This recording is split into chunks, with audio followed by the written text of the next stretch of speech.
Pour l'instant, nous allons dans le monde parallèle de David Abiker. Bonjour David. Bonjour Elena, bonjour les experts. Bonjour. Alors, vous avez déjà prévu de vous installer quelque part, David? Bon, en fait, j'hésite entre grossir au Sénat ou mourir à Venise, mais enfin bon.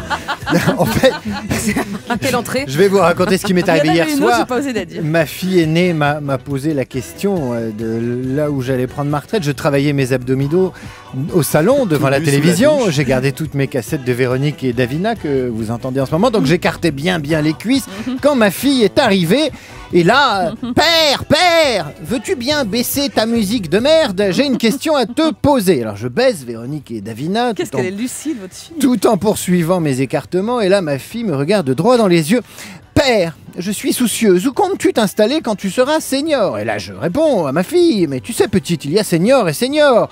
Si tu parles du jeune senior que je serai du point de vue des statistiques de Pôle emploi, effectivement, ton père sera un jeune senior dans 3 ans pile poil, puisqu'il a 42 ans et qu'en France, on est jeune senior, c'est-à-dire bon à jeter à la poubelle comme un Kleenex dès 45 ans. Mais père, que vas-tu faire? Où vas-tu vivre? Eh bien, je vais rester chez moi. Où veux-tu que j'aille, ma fille? Mais père, on me dit que les jeunes seniors doivent s'installer à Djerba, sur la côte d'Azur, boire de l'eau et se nourrir de Viagra.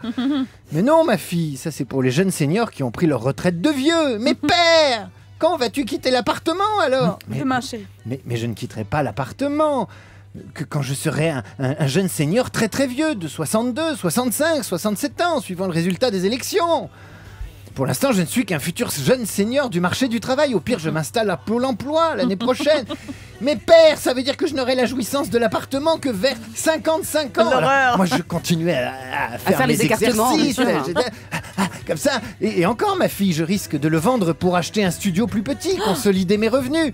Et enfin, m'acheter un beau bateau où nous organiserons, ta mère et moi, des rave parties, des birthday parties, et même des partout. Appelle-moi Dada la Saumure. Et je continue mes étirements. Et là, tandis que je continuais à sautiller comme une grenouille, ma fille s'est évanouie. Et j'ai compris que la jeune génération dont vous êtes encore, Elena, que cette jeune génération complote pour faire sortir du système le jeune senior que je suis, pour l'envoyer mourir d'ennui à Djerba, à Nice, à Cannes, au Maroc. Et pourquoi pas en croisière paquet tant qu'on y est? Elle a tout intérêt à nous faire partir, la jeune génération. Elle veut la place, elle veut l'emploi, elle veut mes cassettes de Véronique et Davina. Mais elle peut crever, la jeune génération, elle peut crever. Les seniors, ils sont dans la place, ma sœur, et ils y restent. Allez, on tape dans les mains. Dans la place, ma sœur. Merci David. Et n'oubliez pas, le bingo, c'est à 17 h aujourd'hui dans la salle de rédaction.